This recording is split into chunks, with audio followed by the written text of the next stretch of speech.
ಅರ್ಧ ಗಂಟೆ ಮಹಾಮಳೆಗೆ ಬೆಂಗಳೂರು ತತ್ತರ. ಮೊನ್ನೆ ಸುರಿದ ಮಳೆಗೆ ಕ್ಲೋಸ್ ಆದ ಕೆಆರ್ ಸರ್ಕಲ್ ಅಂಡರ್ ಪಾಸ್ ಇನ್ನೂ ಬಂದ್. ನ್ಯೂಸ್ ಫಸ್ಟ್ ಕ್ಯಾಮೆರಾದಲ್ಲಿ ಸೆರೆಯಾಯಿತು ಅಲ್ಲಿನ ಗ್ರೌಂಡ್ ರಿಯಾಲಿಟಿ.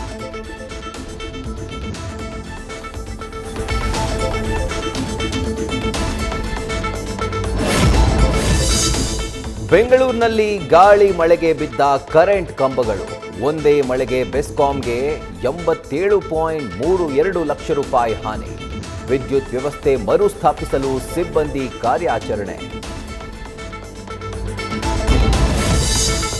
ಎಸ್ಎಸ್ಎಲ್ಸಿ ಪರೀಕ್ಷೆಯಲ್ಲಿ 19,000 ಮಕ್ಕಳು ಕನ್ನಡದಲ್ಲಿ ಫೇಲ್. ಕನ್ನಡ ಅಭಿವೃದ್ಧಿ ಪ್ರಾಧಿಕಾರದಿಂದ ಅಧ್ಯಯನ ವರದಿ ಸಲ್ಲಿಕೆ. ಕನ್ನಡ ಕಲಿಕೆ ಕಡ್ಡಾಯಗೊಳಿಸಿ ಅಂತ ಒತ್ತಾಯ. ಶಕ್ತಿ ಯೋಜನೆ ಫಲಾನುಭವಿಗಳಿಗೆ ಜೂನ್ನಿಂದ ಸ್ಮಾರ್ಟ್ ಕಾರ್ಡ್ ವಿತರಣೆ. ಸಾರಿಗೆ ಇಲಾಖೆ ನಿರ್ಧಾರ. ಮೊದಲು ಬಿಎಂಟಿಸಿ ಮಹಿಳಾ ಪ್ರಯಾಣಿಕರಿಗೆ ಲಭ್ಯ.